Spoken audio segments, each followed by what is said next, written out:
이제 금년도 입시가 다 끝났습니다. 그러니까 서울대 정시 모집 결과도 모두 나왔죠. 그러니까 서울대 정시 모집에서도 금년도 재학생 같은 경우에는 작년에 37.7%에서 올해 31.1%로 더 줄어들었죠. 그러니까 대부분의 대학들이 정시 모집에서 재학생 비율은 3분의 1밖에 되지 않았고, 특히 코로나로 인해서 오히려 재수생, 삼수생이 강했기 때문에 재학생들의 비율은 더 줄지 않았나 생각이 듭니다. 이런 상황에서 재학생들한테는 가장 유리한 전형이 바로 이제 말씀드렸듯이 학생부 종합전형이라고 제가 말씀을 드렸습니다. 그렇기 때문에 어떻게 이제 학생부를 갖다 작성을 하고 학생부를 갖다 경쟁력 있게 만드는 것이 가장 중요한데, 교육부가 금년도 학생부 기재요령을 갖다 발표를 하였습니다. 그래서 교육부가 발표한 학생부 기재요령의 핵심들을 갖다 설명을 좀 드리고요. 이걸 토대로 해서 요번에 내신을 극복하고 합격한 학생들의 학생부 유사 사례를 좀 소개시켜 드릴까 합니다. 그러니까 저희가 이제 아무래도 개인정보이기 때문에 그 원본에 대한 것들, 똑같은 사례는 저희가 올려드릴 수는 없고, 좀 유사한 사례로 저희가 만들어서 이렇게 한번 소개를 시켜드릴까 합니다. 그래서 각 의대라든지 전기전자공학이라든지 또 경제학부라든지 경영이라든지 그 다음에 이런 정치외교학부라든지 이런 몇 개의 사례를 갖다 자율활동, 동아리활동, 그 다음에 진로활동 세 특의 사례를 갖다 소개를 갖다 시켜드릴까 합니다. 근데 이거를 갖다 보신다고 한다면 이 학생들이 내신을 극복하고 합격했는지, 그리고 어떤 것이 우수한 사례인지를 갖다 확인하시는데 많은 도움이 되지 않으실까 이렇게 생각이 됩니다. 2학년, 3학년 되는 학생들과 1학년 학생들 같은 경우에는 좀 많이 차이가 있죠. 1학년 되는 학생들부터는 수상 실적도 제공되지 않고, 그 다음에 독서 활동도 제공되지 않죠. 그렇죠? 그런 상황이기 때문에 이제 수상 실적이나 독서 활동, 또 자율 동아리도 제공되지 않네요. 이러기 때문에 2학년, 3학년들은 이것이 다 포함돼서 제공이 되지만 대학에 1학년들 같은 경우는 제공되지 않기 때문에 이런 부분들이 상대적으로 이제 부족해지지 않았나 이렇게 생각이 들 수는 있습니다. 하지만 중요한 건 뭐냐면 대학들이 독서활동이나 이런 것들을 갖다 되게 중요하게 여긴다라는 겁니다. 그러면서 금년도 독서활동 기재요령에는 독서활동 사항에만 독서를 올리지 말고 이렇게 자율활동, 동아리활동, 진로활동이나 이런 부분이나 그 다음에 세특에도 독서를 올리라고 했기 때문에 특히 1학년 같은 경우는 독서가 빠진다 하더라도 자율활동, 동아리활동, 진로활동이나 세특에 바로 이런 독서가 포함돼서 독서가 의미 있게 평가된다라는 것을 반드시 명심하시기 바랍니다. 그래서 이런 내용들을 갖다 오늘 구체적인 어떤 사례와 함께 소개를 갖다 시켜드리고자 합니다. 학생부 기재요령이 이렇게 바뀐다. 그래서 교육부가 발표한 내용들을 보겠습니다. 그래서 2018 학생부 신뢰도 제고 방안과 대입제도 공정성 강화 방안이 반영이 됐다. 그래서 학교에서 알 수 있는, 그러니까 자소서에서도 학교로 알 수 있는 모든 사항들은 다 빼라고 얘기를 했죠. 그래서 학생부 기록 제한, 유의사항, 변경사항 목록화했고 기재 제한 사항을 구체화했다. 그래서 학생부 블라인드 처리 취지에 맞게 보완했기 때문에 학교를 조금이라도 알 수 있는 모든 건 다 빼라고 하고 있습니다. 그래서 학교의 축제명도 빼라고 얘기를 했고요. 하기 때문에 이제는 학교를 갖다 알 수 있는 어떠한 것들도 전부 다 빼라고 하기 때문에 말 그대로 이런 이제 블라인드 평가가 시행된다고 보시면 될 것 같습니다. 그래서 이런 상황에서 올해 나타난 입시의 특징들은 말씀드렸지만 내신보다는 뭐가 더 컸다? 비교과 영향이 컸기 때문에 오늘 우수 사례를 보시면 도움이 되지 않으실까 생각이 듭니다. 작년보다 기재 범위가 좀 확대가 됐죠. 그러니까 세특 같은 경우에 작년에 학교에서 뭐라고 했냐면 수행평가 결과물만 적으라고 얘기했는데 올해는 뭐냐면 가장 큰 바뀐 것이 뭐냐면 수업 산출물, 수행평가 결과물을 포함한 수업 산출물이 포함되어 있습니다. 이게 이제 뭔지 궁금하시겠죠. 작년에는 뭐였죠? 교육활동 중 교사 지도하에 작성된 수행평가 결과물만 반영이 가능하다 이렇게 했는데 금년도에는 수업 산출물, 그래서 수행평가 결과물을 포함한다는 이야기는 뭐냐면 바로 이런 겁니다. 그러니까 수행평가를 포함해서 수행평가뿐만 아니라 그 다음에 수행평가 이외에 내가 교과 수업에 생긴 궁금한 점을 발표하고 탐구하고, 그러니까 수업과 연계해서 수업 시간에 이제 발표한 내용 이런 것들도 들어가는 거예요. 수행평가가 아니라도 교과 수업에 생긴 궁금한 점을 갖다 발표하기 위해서. 그래서 선생님들이 이제 일부 학교에서는 그런 활동을 하시죠. 자, 너희들 교과 수업에 생긴 궁금한 점을 갖다 학생부에 적어둘 테니까 발표해. 이런 것이 이제 바로 수업에 대한 산출물인 거죠. 그 다음에 또 교과 수업에 생긴 궁금한 점을 갖다 탐구한 내용이 있으면 제출해. 이런 부분들이 바로 수업 산출물입니다. 그래서 수행평가 결과물뿐만 아니라 교과 수업에 생긴 궁금한 점을 발표하거나 탐구한 내용, 이런 내용들도 이제 올해부터는 기재가 될 수 있다고 발표했기 때문에 올해 이제 좀 학교에서 기재되는 것이 조금 더 유연해지지 않았나 이렇게 생각이 듭니다. 또 블라인드 처리 관련 아까도 말씀드렸지만 학생부에는 학생의 재학 또는 졸업 예정인 고등학교를 알 수 있는 내용은 어떠한 항목에도 기재할 수 없다고 명시했습니다. 그래서 학교명, 재단명, 학교 축제명, 학교 별칭 등 학교를 알 수 있는 내용이 추가되었고요.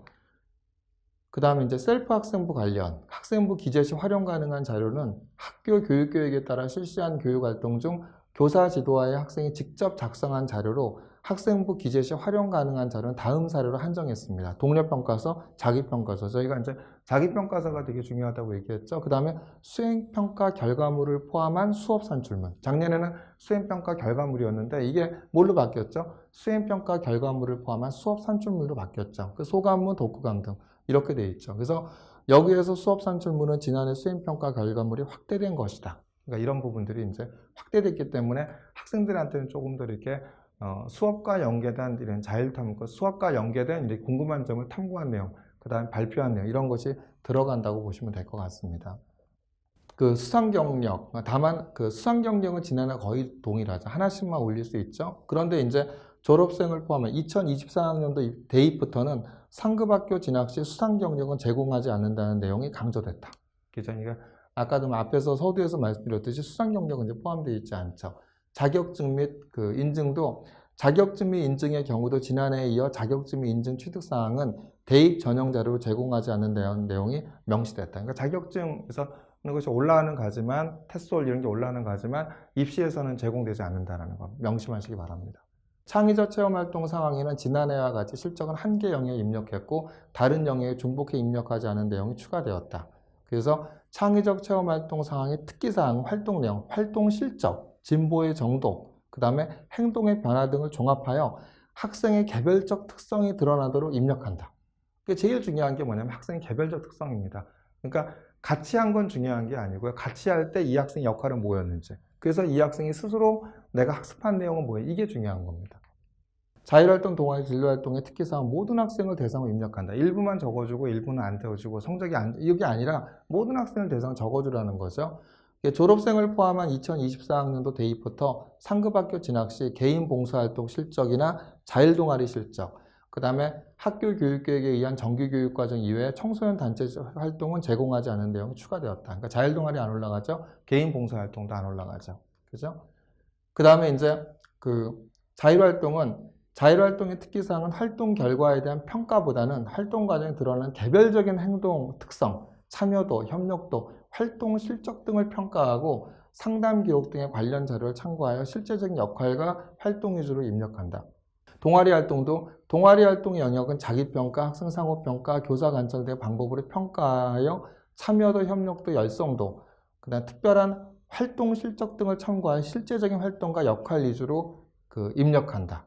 그죠? 그 다음에 이제 등등 한 개 이상의 동아리 활동에 참여할 수 있다. 이 얘기인 거고요. 그 다음에 진로활동.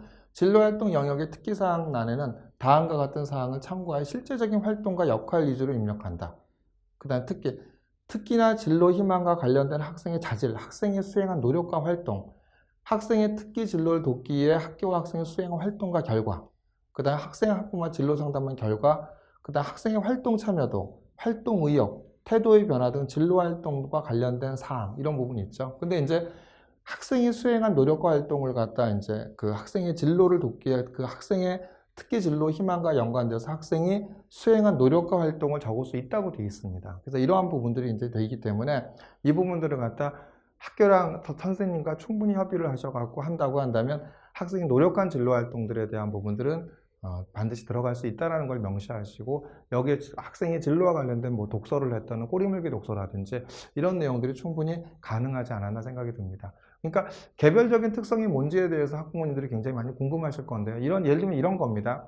수학 동아리에서 친구들과 함께 사이클루드 곡선에 대한 실험을 진행하고 이런 건 친구들과 같이 한 거죠. 이런 건 평가하지 않는다는 겁니다. 그 친구들과 같이 했기 때문에 이 학생의 개별적인 특성이 드러나지 않죠.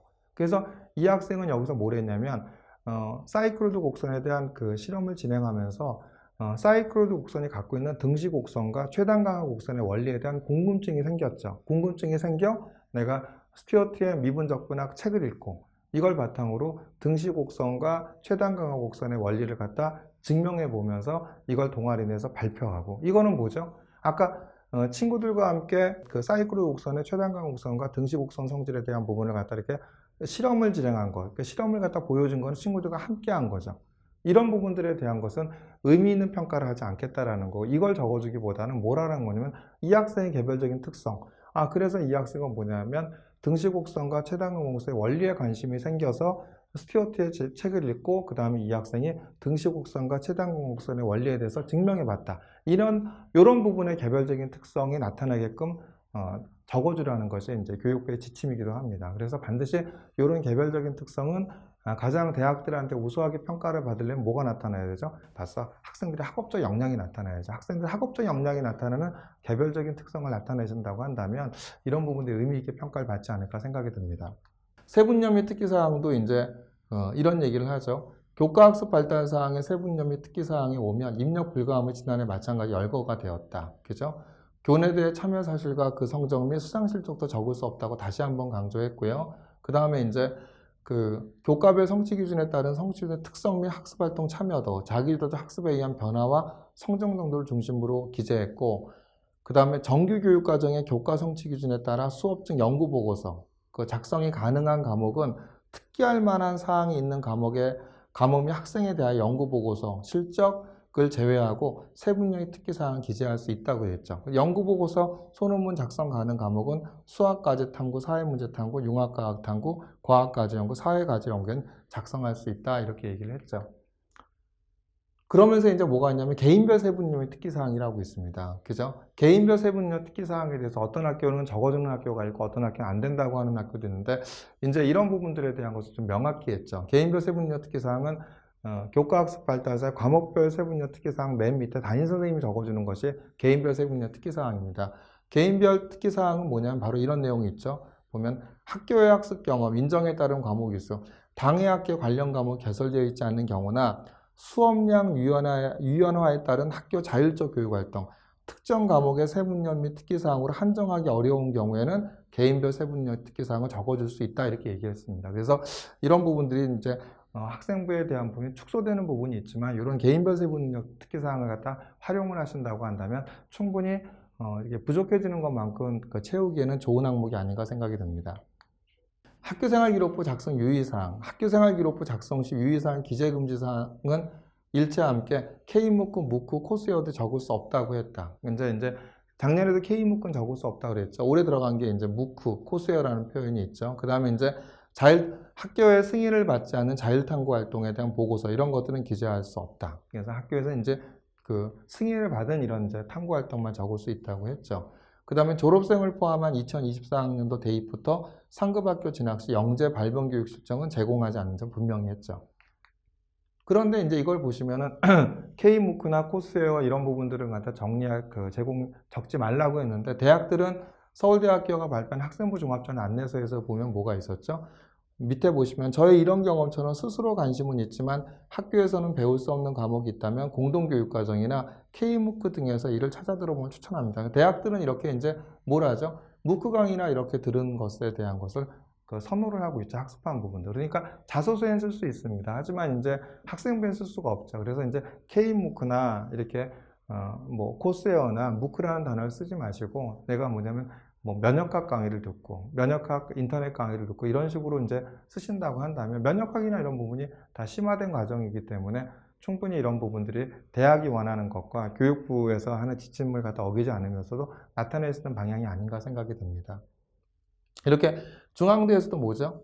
진로활동에 중앙대학교 결과공유 세미나에서도 보면은 진로활동이 뭐죠? 독서활동을 통한 탐색과정과 K무크 수강 같은 걸 진로할 때 나타내면 좋다라고 얘기했죠. 근데 교육부가 이제 K무크 수강을 막았기 때문에 아까 그런 제가 언급한 대로 하시면 되지 않을까 생각이 듭니다.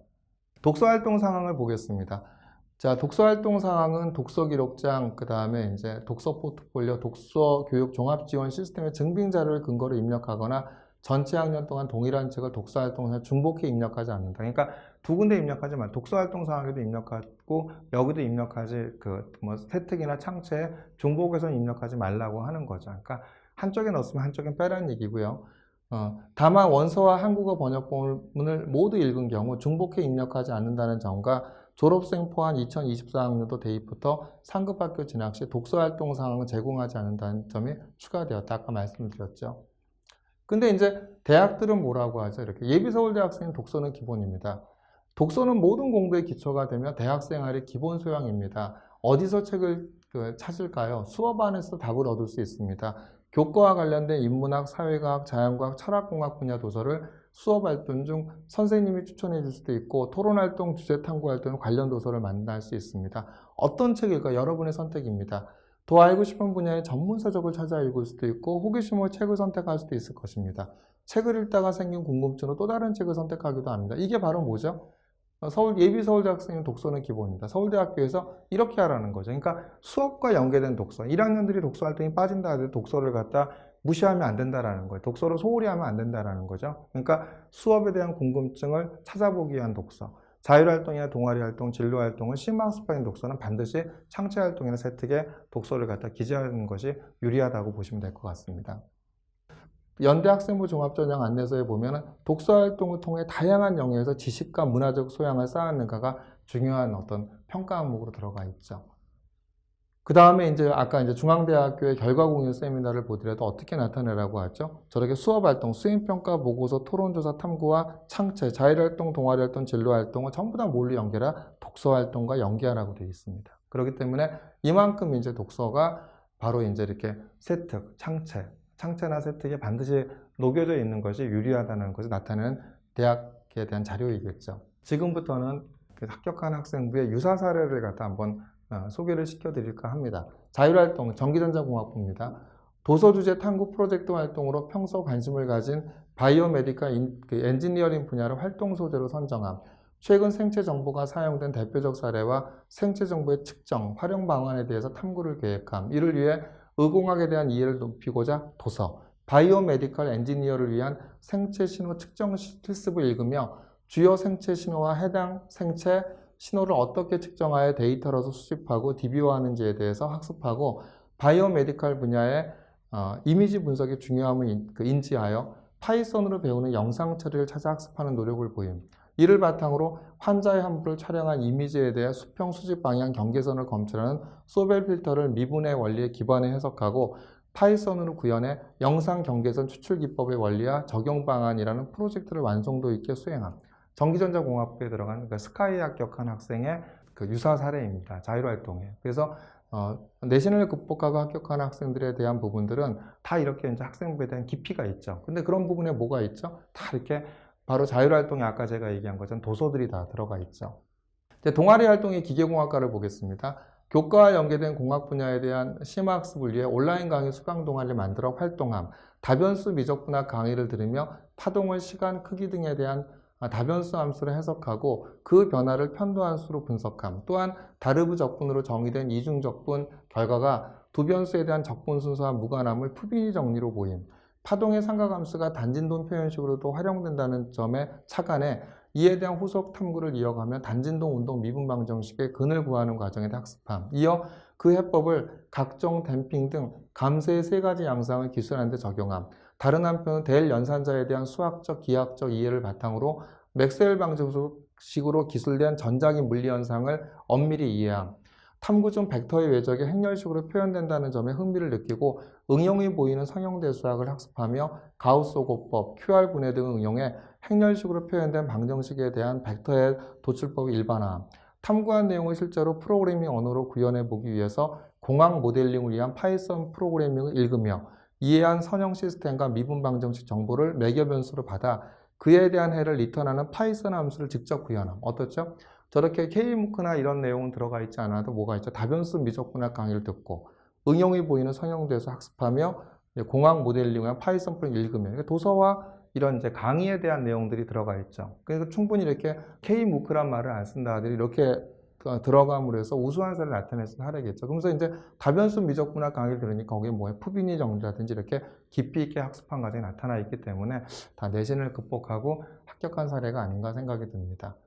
정치외교를 보겠습니다. 정치외교학과 합격한 학생인데요. 명사특강으로 법조인의 강연을 듣고 민주주의 국가에서의 법치 및 법의 합법목적성에 대한 관심이 생김. 이에 법 철학을 찾아 읽고 민주주의의 원리를 실현하기 위해 먼저 정립해야 할 리갈 마인드의 형성을 위해 먼저 법 사상 및 법 철학에 대해 이해함을 깨달음.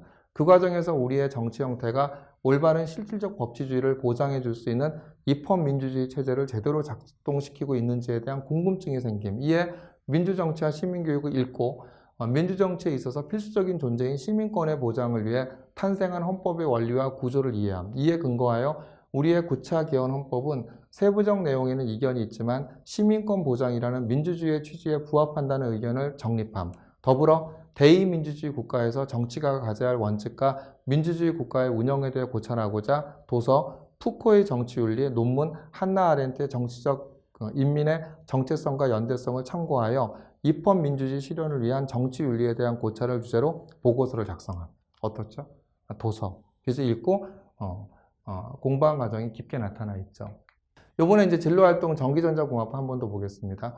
진로계획 발표를 준비하며 희망진로에 대해 소상히 조사함. 사전조사 중 신문기사를 통해 현실 문제 해결을 위해 여러 데이터가 활용되며 이에 대한 분석을 위해 통계학이 다양하게 도입되고 있음을 파악함. 이에 통계학 빅데이터를 잡다를 읽으며 빅데이터와 통계학의 저점에 대해 이해함. 특히 각 통계 변수에 대한 단순 분석에서 그치지 않고 서로 다른 두 변수 사이의 연관성 파악이 필요함을 인지함. 이후 상관 분석을 통해 두 변수 사이의 선형관계가 얼마나 강한지 파악 가능을 이해함.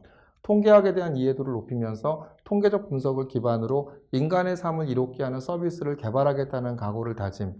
이에 따라 단순 통계 분석을 넘어 프로그래밍을 통한 정보의 다양한 전산 처리 가공 능력을 겸비하기 위해 통계학 컴퓨터공학의 복수 전공을 희망함. 이러한 역량을 기르기 위해 빅데이터 가공 기술이 반드시 필요하며 이를 위해 데이터 마이닝 기법에 대한 학습의 필요성을 느낌. 또한 빅데이터의 가장 대표적인 활용처가 인공지능 머신러닝 알고리즘의 학습이라는 점에 대해 깨닫고 관련서 인공지능을 이용한 빅데이터 처리 입문을 학습하며 인공지능을 통한 빅데이터 활용에 대한 이해의 폭을 넓힌 통계학 컴퓨터공학 분야에 대한 이해의 폭을 넓히고 융합적 역량을 기름으로써 현실적으로 필요한 실용적 능력을 갖출 수 있을 것 생각함. 어떻죠? 진로활동도 다 책 읽고 깊이 있게 학습한 내용이 나타나 있죠. 요번에 이제 진로활동 의예생명도 한번 보겠습니다. 도서 내 몸 안의 주치의 면역학을 읽고 항체의 구조와 다양한 항원을 중화시키는 면역 반응을 학습하고 관심을 가지게 됨. 나아가 항체에 대한 관심으로 항체에 관한 여러 과학 뉴스를 접하며 항체를 공학과 융합한 항체공학에 대해 알게 됨. 이에 온라인 강의 바이오기기 분석화학 및 시험을 수강하고 형광물질이 붙은 항체를 이용해 면역세포를 분석하는 유세포 분석법을 학습함.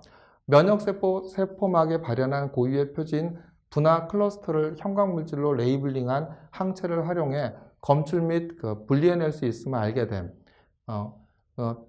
FACS의 원리를 좀 더 상세하게 파악하기 위해 도서 바이오메디컬 리서치 랩을 갖다 읽고 면역세포를 갖다 흘려주면 CD에 결합한 항체 형광물질이 레이저의 반응 정도에 따라 히스토그램 또는 닷 플롯으로 세포물들을 분리해내는 원리를 이해함. 이후 임상 응용을 알기 위해 영어 논문을 읽고 급성 백혈병을 비롯한 류마티스 자가면에 등 진단에 이용되고 있음을 추가 정리하여 관련 영문 보고서를 작성함. 어떻죠? 되게 이제 진로활동에 대한 부분이 깊이 있는 어떤 학습 과정이 도서와 그 다음에 논문을 통해서 공부하고 영문 보고서 쓴 내용까지 자세하게 나타나 있는 어떤 진로활동의 사례이겠죠.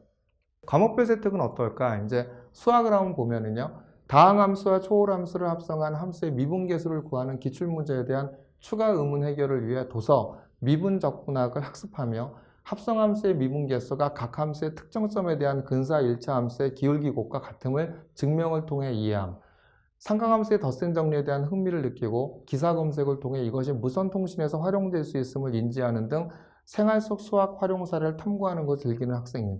이러한 탐구 과정 중 매끄러운 초월함수를 다양함수의 급수로 표현할 수 있다는 것을 접하고 교육과정의 내용인 테일러 급수를 조사함. 이 과정에서 미분적분학 바이브를 참조해. 저게 이제 제임스 스튜어트의 미분적분학이죠.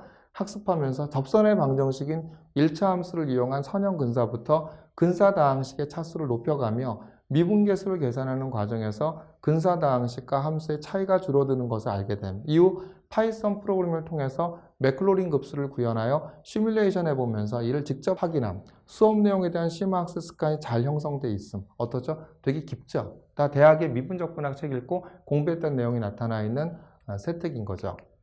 영어를 보겠습니다. 자, 모국의 선천적, 후천적 습득 과정에 호기심이 생겨 생득적 습득을 강조한 언어학자 촘스키의 이론에 대해 조사함. 도서 언어지식 노암 촘스키를 참고해 촘스키는 유지 LAD와 같은 장치로 인해 선천적인 모국어 습득 능력이 있다는 점을 주장했지만 외부 환경으로부터의 작용이나 상황을 파악하는 능력 등 사회적 요인이 미치는 영향을 간과했다는 점에서 한계를 지님을 깨달음. 이 과정에서 언어적인 환경이 아이가 가지고 있는 선천적인 능력과 상호작용을 하기에 언어 능력을 습득하게 된다는 상호작용론에 대해 심화 탐구를 진행함. 논문 스키의 학습 발달 상호작용 이론을 읽고 사회적 상호작용이 학습과 그다음 인지 발달을 가져오는 직접적 요인이며 아동의 사고 발달 능력은 사회적으로 경험과 지식이 더 많은 다른 사람들, 특히 어른과의 상호작용을 통해 이루어진다는 점을 학습한 이에 근거해 언어의 생득적 습득을 강조한 촘스키와 후천적 상호작용을 강조한 비고스키의 관점을 비교 분석한 영문 보고서를 작성. 어떻죠? 되게 높죠. 그죠? 그러니까 여기도 도서를 갖다 읽고 영어 논문을 읽으면서 그 다음에 뭐죠? 촘스키와 비고스키에 대한 이런 부분들에 대한 학습에 대한 부분들을 갖다 비교해보는 영문 보고서를 갖다 작성하는 이런 부분들에 대한 부분들이 이제 나타나는 우수 사례라고 보시겠죠. 이제 경제학을 보겠습니다. 평소 경제 현상과 그 원리에 큰 관심을 가지고 교과서 너머의 현실 경제 동향을 주의 깊게 관찰하는 능력이 뛰어남. 특히 경제적 관점에서 시장과 정부 간의 역사적 관계에 호기심을 보이며 이에 관한 심화 탐구를 위해 온라인 강의 경제학 들어가기를 수강함.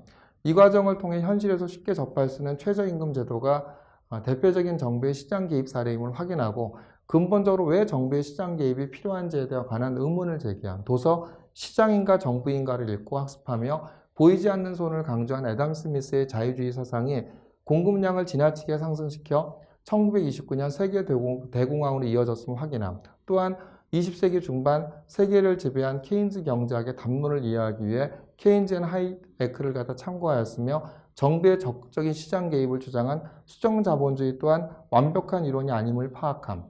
주도적으로 학습한 내용을 보고서를 작성 발표하며 현실 경제를 바라보는 안목을 갖추기에 노력하는 열정을 보임. 이게 이제 통합사회 경제학 관련된 내용이었죠. 그 다음에 이제 보건환경 사회복지를 보면 코로나19 감염증 사태에 관심을 가지고 전염병의 역사적 사례와 예방대책을 정리하여 발표함. 천연두, 콜레라, 스페인 독감, 결핵의 역사를 대한감염학회 펍메드를 갖다 적극 활용하며 구체적으로 조사하여 발표하였고 의료 분야와 정부의 입장에서 할 수 있는 대응 체계와 국민의 인식 개선 방법 등에 대해 고민하여 발표 자료를 구성함. 이후 항생제 부작용과 대응 방안에 대해 자료를 조사하여 발표하며 항생제 부작용에 대한 심화 탐구한 도서 슈퍼버그 보이지 않는 적과의 전쟁을 읽고 항생제 오남용으로 인해 슈퍼박테리아의 유전적 돌연변이가 생겨 항생제 내성을 지닌 슈퍼박테리아가 나타나는 것과 그로 인한 피해 위험성에 대해 이해함. 항생제 내성에 대한 구체적인 사례와 분석을 찾기 위해 논문 그람 양성균의 펩타이드 항생제에 대한 내성 기작을 읽고 펩타이드 항생제는 선천적 면역 반응의 주요 인자이며 다양한 작동 방식에 영향을 미친다는 것과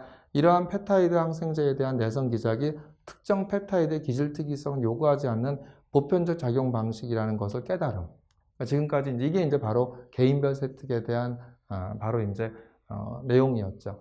보시면 이제 여러 가지에 대한 이제 창체 활동, 그다음 과목별 세특, 개인별 세특에 대한 사례들을 보여드렸습니다. 항상 보시면 알겠지만 내신을 극복하고 이렇게 스카이 합격한 학생들의 다 공통적인 특징은 다 뭐가 있죠?